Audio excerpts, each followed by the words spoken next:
Well, good morning. I want to start off by saying thank you for loving on our family, for allowing us to be a part of Fam Jam and collecting what is going to be very helpful for our ministry there. I can't say thank you enough, not only for that, but for the participation of your church in the ministries when we were both in Spain and now in Greece. You have been with us from the beginning as we started sports ministry and had no way to do that. Your church was one of those that collected sports equipment for us to use. It was something that we desperately needed, not only because we couldn't even ship it ourselves, but because there is no way to buy that equipment overseas where we are serving. And we have been able to use sports ministry to reach out to youth there. You have been a part of our ministry there from the beginning, and I just want to say thank you again for loving on us and allowing us to be a part of Fam Jam and showing your love for the people there in Greece, people that you don't even know yet. It's just my wife and I this morning. We don't have our children with us, so you're welcome for that. We, for some reason, we have been traveling alone a lot. Not just my wife and I, but sometimes me by myself, and then my family comes later. We can't ever time our returns back to the States quite right. So we always come back at different times, and we've been really bad about starting a really terrible family tradition. I guess I should take credit for that, as it was mostly my fault, because I'm the one who usually comes back to the States before my family does. And I decided that when I come back, before my family follows me here, that it was important for them to know how much I was enjoying life without them. I wanted them to know how much of American culture I was doing without them with me to really slow it down. So whenever I would communicate with them, I would talk to them about things that were going on so that they'd really feel bad about themselves before they were able to come back and join me. Well, this time it was Shannon and the kids who came back before I did, and I got a taste of my own medicine. As I was able to Skype with my family, I was still in Greece wrapping things up as they were already back here. They began to talk about all the things they were enjoying without me, like lunch at Subway and the first trip to Walmart. We have really low standards as a family. And as they're talking about this, they're getting ready to spend 6 weeks with my family, and they're really bragging about everything they're enjoying. And as we end the conversation and I close my computer, I begin to laugh and laugh because I know that they were getting ready to spend weeks with my family. So the joke's on them. Missions in our family has started to grow in ways that we couldn't even imagine. We've been doing this for about 7 years, but God has started to work within our family to bring them alongside. We just found out not too long ago that my sister and her husband and their 3 kids have just been asked by the Church of the Nazarene to serve as new missionaries in Cape Verde, Africa, an island nation off the western coast, which is really great. I've been trying to get my sister marooned on an island for years, and my employer did it for me. So I work for a really good organization. Shannon's parents have been pastors within the Nazarene Church for about 40 years. They really felt like it was time to move on, but they just weren't done, and they didn't feel like God was done with them, so they began to pray about what that new step would look like for them, and God called them into missionary service. They decided that they were going to serve with us, that they were going to become volunteer missionaries and serve right beside us there in northern Greece. I was confused because that doesn't seem like something God would say. But as they began to talk to World Mission about what that looked like, they started to realize that they could use my in-laws' experience and years of ministry to do some really great work in Southeast Asia, calling them to Sri Lanka. That sounds more like something God would say. But they ran into the same problems that all of us run into, and that is of visas. And they didn't want to just wait in the States for those visas to come through, so they decided to travel right in between where they were serving in Southern California and Sri Lanka. And unfortunately, the exact middle point of that road is exactly where we live in Thessaloniki, Greece. Odd how those things work out. They stayed with us for 2 months. That's 2 months, that's 61 days. That is 1,464 hours. I don't know that because I figured it out, but just because I lived every single one of those. Finally, their visas came through, and it was time for them to move on. And we couldn't have been happier at that time because in the 2 months, our house had started getting a lot smaller there. And we also realized within those 2 months that there was simply no room for my mother-in-law to park her broomstick. This is what you get when you have a missionary come and speak on Father's Day. It's not Mother's Day, so I can say whatever I want.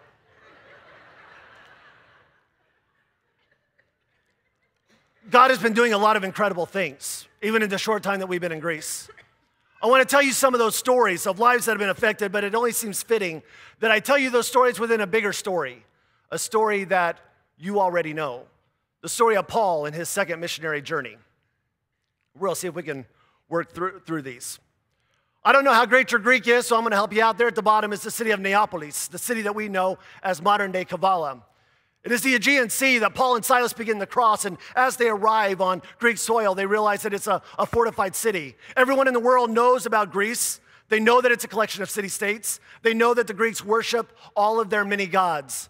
So Paul, I can only imagine his excitement as he lands on the shore in order to tell the Greeks a brand new story. If anyone is going to tell the story, it should probably be Paul, because Greece is now no longer a group of city-states. It has fallen under Roman rule. And Paul is going to be the one, as a Roman citizen, to be the first one to tell them this new story about the Son of God, about Jesus Christ. But it's what calls Paul to northern Greece that is really exciting about this, for it's a dream that he has. As he is laying in bed one night, he has a dream of a man standing on the shores of northern Greece and Macedonia, begging for Paul to come and share the good news of who Jesus is. I want to tell you about our friend Nikula. Nikula is a Syrian woman with a 3-year-old son at home. As ISIS comes into town, she knows that she's in danger. Not necessarily her, but because she has a son. Everyone knows that a 3-year-old can't fight a war. But Nikula fears a greater enemy. You see, before ISIS comes, there's another enemy that enters into the city, and that is the Syrian mob.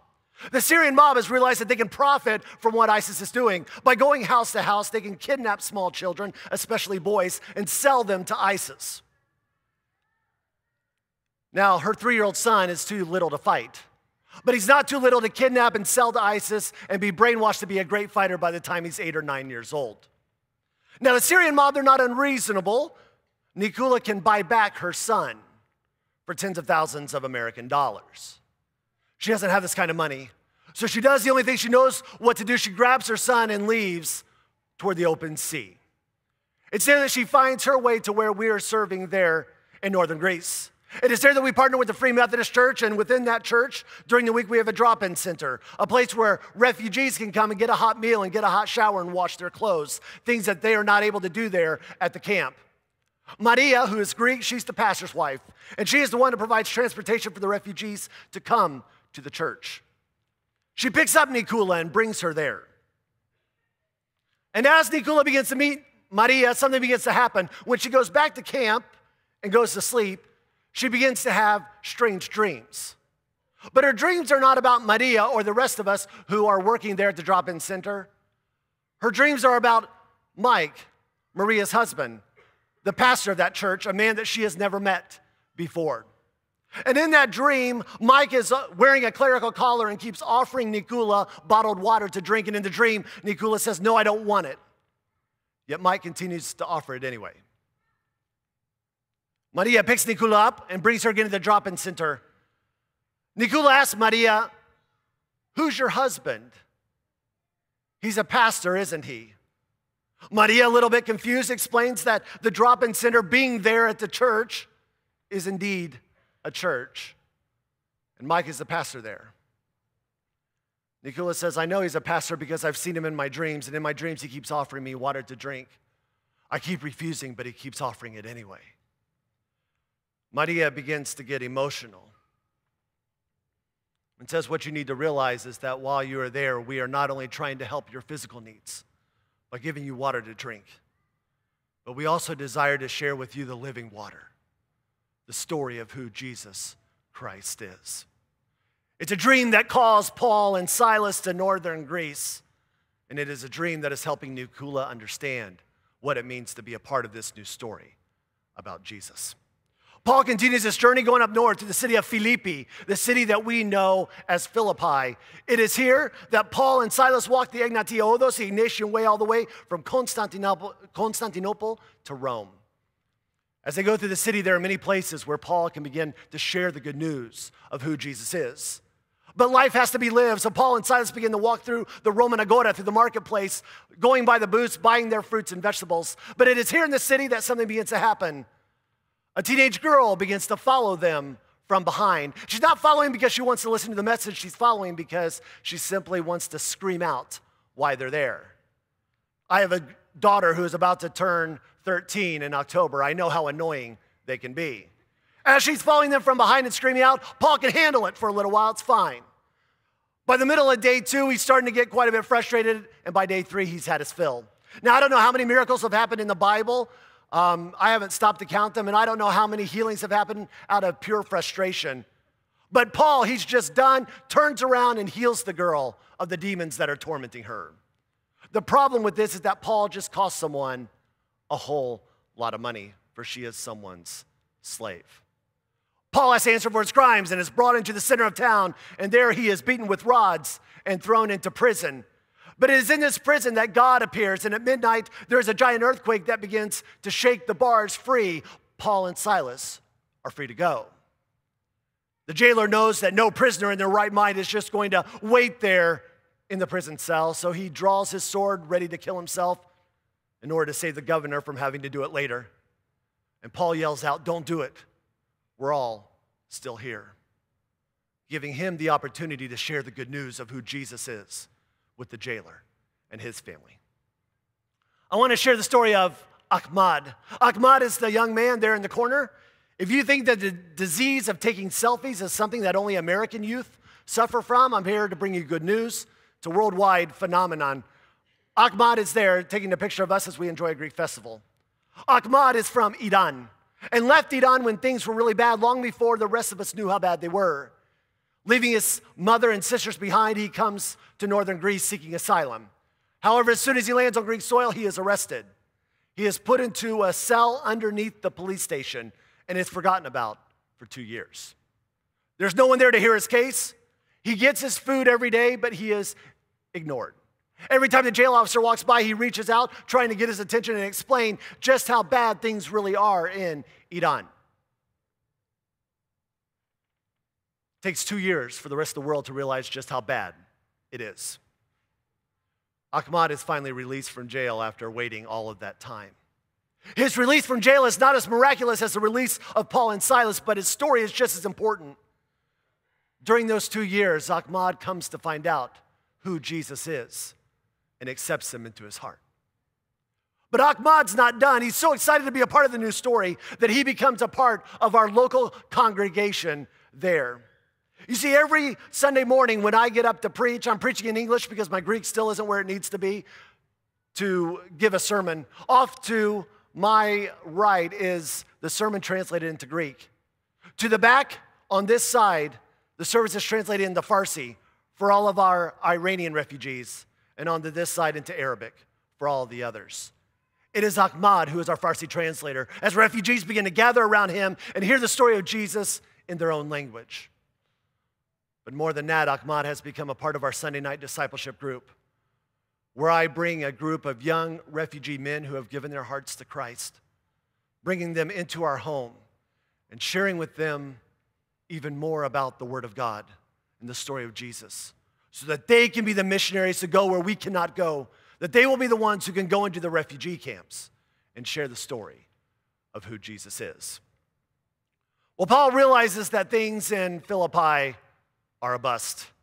He begins to head up north. He realizes he's not welcome in Philippi, and not because of everything that's happened, although that's part of it, but because he's a Jew, and they don't want Jews in the city. So he has to go north of the city to go where all the other Jews are. It is here that he finds a Jewish community there and begins to share the story of everything that's happened in Philippi. There's a group of women sitting along the banks of the river, and they're washing their clothes. Paul takes his seat beside them and begins to share with them the good news. But as he begins speaking to them, he realizes that they are already followers of God. I can only imagine as Paul begins to take his seat by Lydia, that she begins to tell him about her excitement for the coming Messiah, that she can't wait for him to appear. And Paul begins to give her some bad news. Lydia, you're just living too far away. You don't know that the Messiah has already come. that he was born as a baby in Bethlehem, that he grew up among us and did wonderful, miraculous things, but was taken to Jerusalem, was beaten, was stripped of his clothes, suffered on a cross to die for sins he never committed, was put in a tomb that was going to hold him, but it couldn't hold him very long. For on the third day, he resurrects from the dead, and a few weeks later ascends into heaven. I was one of those who abused those who followed him, and it was Jesus who encountered me on the road, who changed my life, and he's why I'm here today. Lydia gets so excited by this that she jumps into the river right in front of her and asks Paul and Silas to baptize her, and Lydia and her family become the first Christian converts in mainland Europe. This is my friend Hamid. Hamid is here playing soccer with my son Caden. Ahmad is over there, and a lot of the rest of us who are behind the camera when the picture was taken. Sports ministry is what we do. In fact, when we arrived at this field, there were over 300 sheep there. We had to wait for the shepherd to get all of them out, and then we started playing the messiest game of soccer that I've ever played. What you need to know about Hamid is also from Iran. But there he was part of Black Ops, doing and seeing horrible things to this day he won't even speak about. In fact, even when we bring it up and ask him to share about his experiences there, Hamid says, I don't want to talk about it. I only want to talk about my new life here. Hamid and his mother Tina began to come to our drop-in center to take advantage of the services we offer. But something begins to stir in their hearts. They want to know more about this community of faith. So they begin to come to our Sunday morning services, and it doesn't take long for them to realize, I want to be a part of this Jesus story. Just like Lydia and her family, Hamid and Tina, so excited to be a part of it, decide they want to be baptized as Christ followers as well. They're in northern Greece. Hamid gathers around Ahmad to listen to the sermons in Farsi. He also becomes a part of our discipleship team on Sunday evenings, desiring to learn more about who Jesus is. Well, northern Greece was a really hard time for Paul, so it's time for him to move on. And as he moves from the Jewish community, he comes to the city of Thessaloniki, our city, right there along the Aegean Sea. Surely this is going to be better for Paul, because Philippi was really bad. Everywhere that Paul walks in Thessaloniki, he can tell just how important it is, a fortified city. But life has to be lived. And he begins to walk through the Roman Agora here, buying his fruits and vegetables, but quickly realizes that no matter where he goes to share the good news of who Jesus is, the people there, they don't want to hear. Riots begin to form in the streets, forcing Paul and Silas and now Timothy to go into the home of a friend, the home of Jason. It is Jason that gives Paul refuge. But as the riots start getting closer to home, Paul has to escape out the back and run for his life, leaving Silas and Timothy and everyone else behind. Jason and his family are brought out of their home to answer for their crimes of harboring Paul. But it's too late. Paul is safe because he found refuge with a friend. This is our friend Joanne. Joanne is from Aleppo, Syria, and was at home when ISIS came to the city gates. In fact, he was at home with his little brother and his big brother. His big brother, realizing he had to do something, ran out of the house as ISIS was moving forward. He was going to fight the enemy. Joanne's big brother never came home. 3 things have happened. Either his brother was killed in the battle, their army was defeated and he was forced to flee, or upon defeat, he was kidnapped and now is being forced to fight with ISIS somewhere in the world. Joanne, devastated, sits on his bed in his bedroom and begins to move through the stations of the radio and comes upon a secret Christian radio station, and for the first time hears the story of Jesus Christ. Not even knowing what it means, he bows his head there on his bed and prays that Jesus would come into his life. What you need to know about Joanne is that he's not Muslim at all. He is Yazidi, an ancient tribal religion there. Everyone in Syria wants Joanne and his family dead. Joanne grabs his little brother's hand and makes way for the open sea, finding his way to northern Greece, and becomes a part of our congregation there. More than that, he wants to be a part of worship as he comes up to the front and begins to play the guitar and sing. He plays the guitar better than he sings. But something else that you need to know about Joan is he becomes our Arabic translator.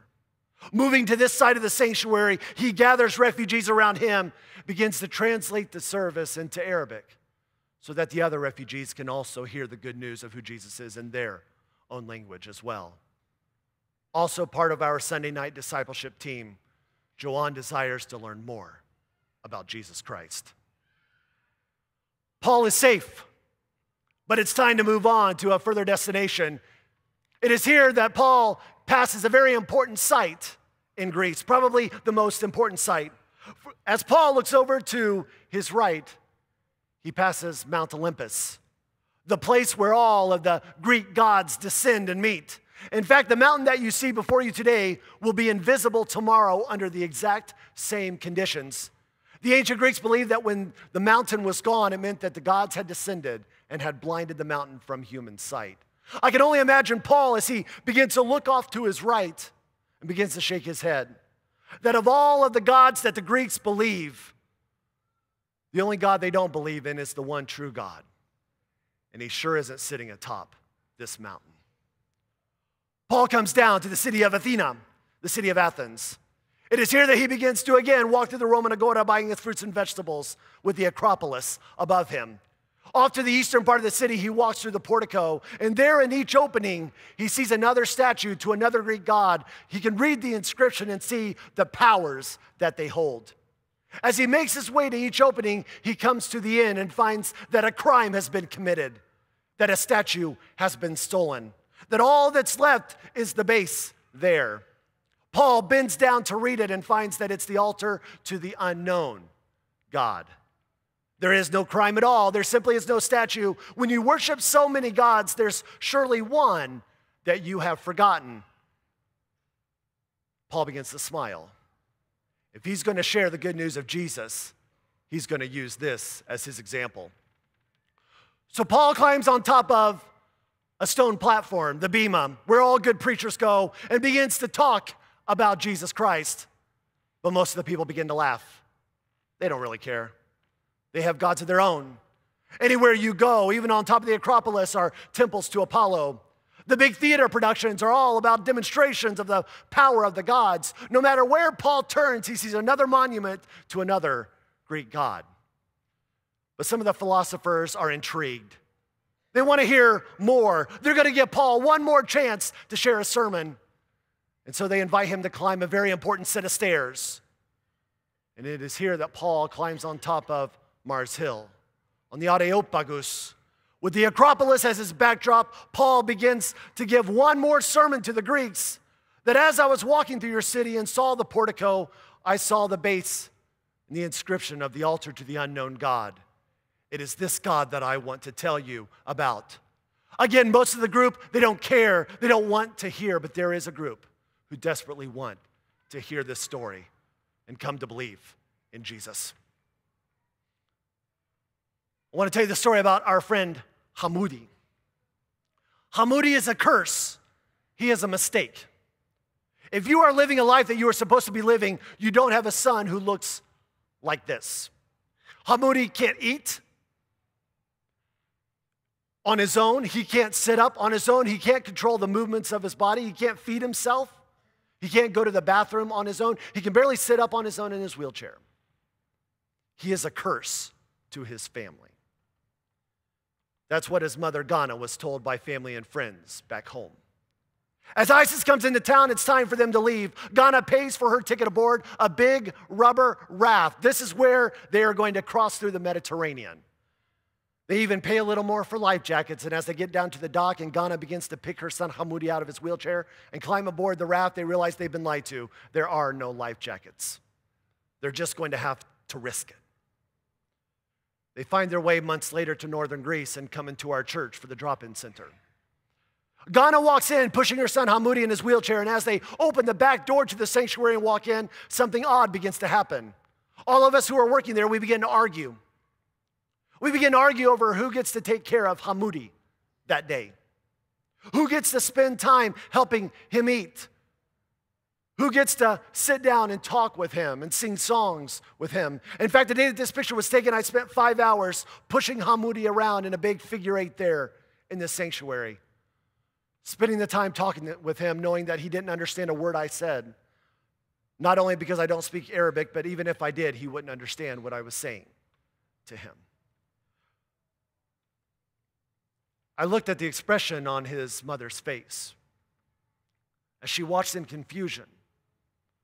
That of all the things that she had heard about Christians and how evil they were, then why was it the Christian family that opened their arms to this curse of a son that she brought in?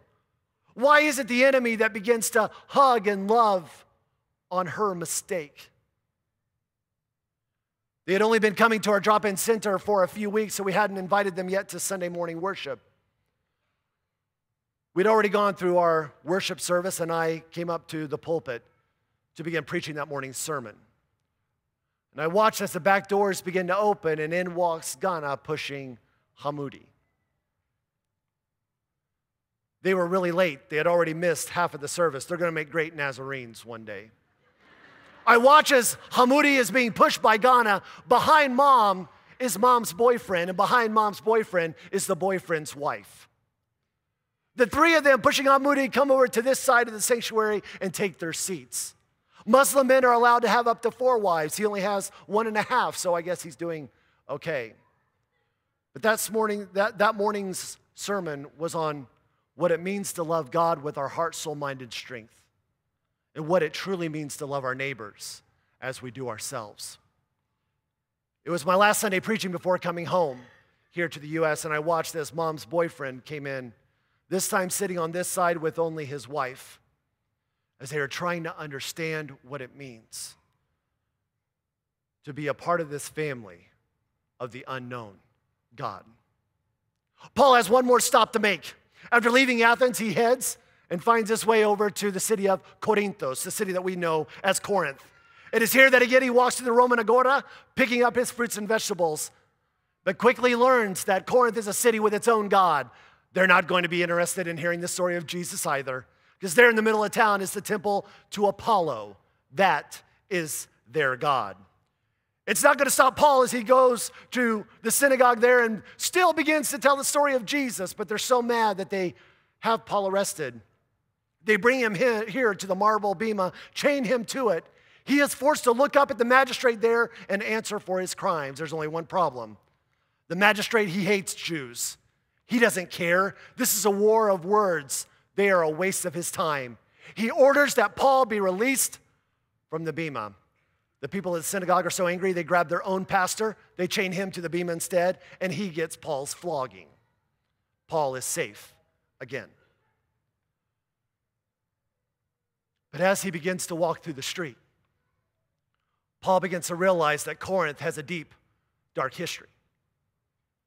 That Corinth is not the city of Apollo at all. In fact, this isn't even real Corinth. That Corinth is sitting there atop of the mountain. So Paul begins to make his way and finds that this is the real Corinth. And that Corinth worships its own god, a goddess. The goddess Aphrodite, the goddess of love and other things. You see, Corinth is a port city, and it's really important. And anyone who's been on the open sea has to pass through the port city of Corinth. When you're on the open sea for so long, you've committed a lot of sins. So when you come into town, you need to be forgiven of those sins. And here in Corinth, in the city of Aphrodite, all you have to do to be forgiven is to have relations with a temple prostitute. But it's not how we think it is. Human trafficking is really prevalent in our world today. And those who are forced to serve the temple of Aphrodite were most often little girls who were taken from their homes and forced to serve. And it wasn't just little girls, sometimes it was little boys as well. They're brought into the temple and they are forced to shave their heads and wear special clothing so that no matter where you are in the city, you can find them. No matter where Paul walks in the city, he sees this abuse of children happening. He looks over to his left and sees it happening there in the middle of the street. Looks over to his right and sees it happening in the doorways to homes. Sickened by this, Paul enters into the synagogue and begins to tell the story about a new God, reminding the people there that we don't serve a God who requires that little children give their bodies as a sacrifice to our God, but that we serve a God who gave his son to be a sacrifice for us.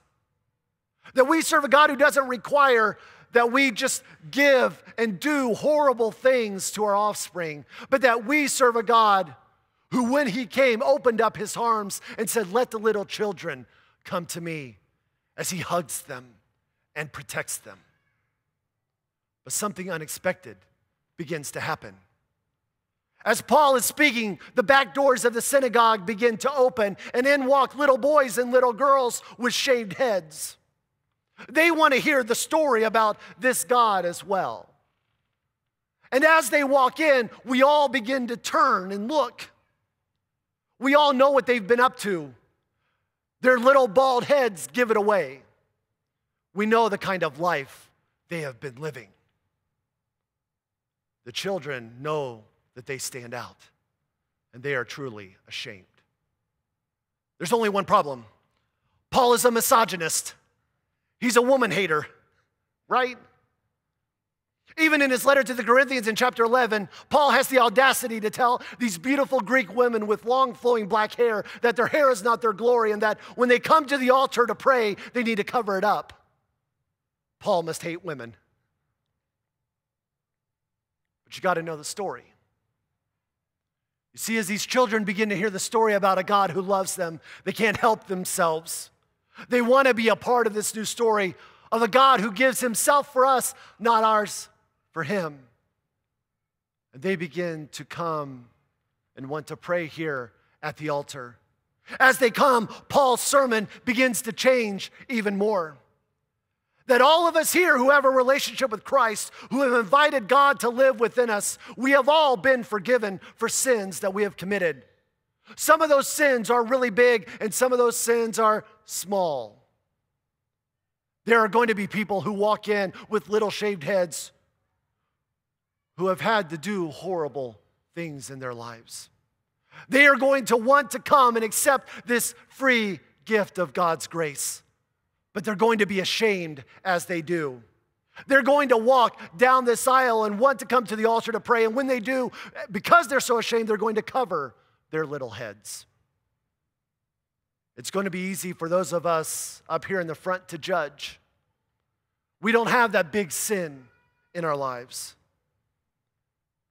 But we forget an important message, that it doesn't matter if you have big sin, and it doesn't matter if you have small, that all of us have been forgiven, because we have a God that loves each and every one of us. So when we come to the altar, let's all cover our heads. And by doing this, we'll remember that in God's eyes, there is no difference between us, that we are loved by God, that he cares for each and every one of us. Paul has seen enough, and there declares, "I'm done." He quits his job. "I'm not going anymore to the Jews. From now on, I will only go to the Gentiles." And it takes Jesus coming yet again to Paul to say, "You are not done. For in this city I have saved a remnant." I want to tell you about our Syrian friend, a 60-year-old woman who came to us. She was living in Syria when ISIS came in. She went to her own Roman Agora, to her own marketplace to buy fruits and vegetables. She leaves her home with empty grocery bags, comes back a couple of hours later, opens her door, and finds her husband and children murdered on the floor. You see, while she was gone, ISIS knocked on the door, as they tend to do. Gave the men of that family an option: either join us and fight or die where you are standing. Her husband and kids decided they weren't going to fight for the enemy, and she came home to the aftermath. She left Syria for a very different reason than the other refugees. There was simply nothing left for her. She finds her way to northern Greece, walks into our church, and realizes what Paul realizes, That even when we want to quit, even we want to give up, that there is always a remnant that God has saved. That there are a family of us with our arms open wide. Say, no matter what you are leaving behind, no matter the sin in your life, you have a place here. We have all been forgiven by this unknown God. This is a picture of just one of our sports ministries, a ministry that you have been a part of. In fact, even in this picture, we have Ghana, the mother of Hamoudi, the boy in the wheelchair. Her boyfriend is a part of this ministry here as he is trying to understand what it means to be a follower of Jesus Christ. This is a ministry that you as a church have been an important part of. For without you, we couldn't have done it. I'm going to end with a slideshow of pictures of what ministry in Greece looks like. But as you watch this, I want you to realize that these stories that I have told you and the stories represented here are not my stories, they are your stories. We are a family, a missionary family of one field. But all of you are missionaries of two fields. Not only of the field that God has given you here, but also of ours as well. For everything that we are able to do is only possible because of your love and support for us. These are your stories. And I speak on behalf of every one of them when I say thank you and God bless you.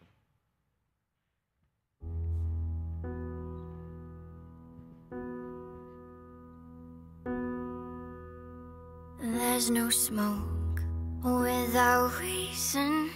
It's a sign there's something wrong in my lungs. There's a poison I've been breathing in too long. 'Cause there's no I in we. And there's no you in me. 'Cause I've been burned way beyond the third degree. 'Cause your words are like gasoline you pour on the fire. And the bridges you burn led to our dreams is just another thing that we lost when the spark turned into a flame. And the flames grew much higher. And my hope, faith, and every last desire, it's just another thing that we lost in the fire. Ashes fall just like snowflakes that are warm against my skin. You say that we could rebuild this, wouldn't know where to begin. 'Cause there's no snow and there's no rain to hide my tears, to douse these flames. 'Cause I've been burned way beyond the third degree. 'Cause your words are like gasoline you pour on the fire. And the bridges you burn led to our dreams. It's just another thing that we lost when the spark turned into a flame. And the flames grew much higher.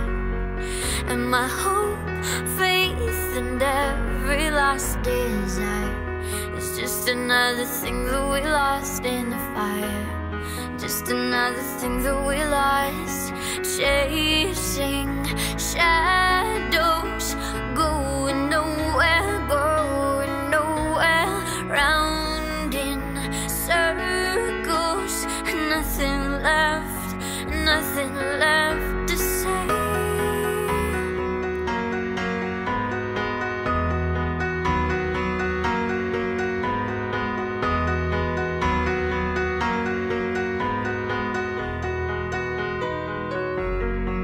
When the spark turned into a flame. And the flames grew much higher.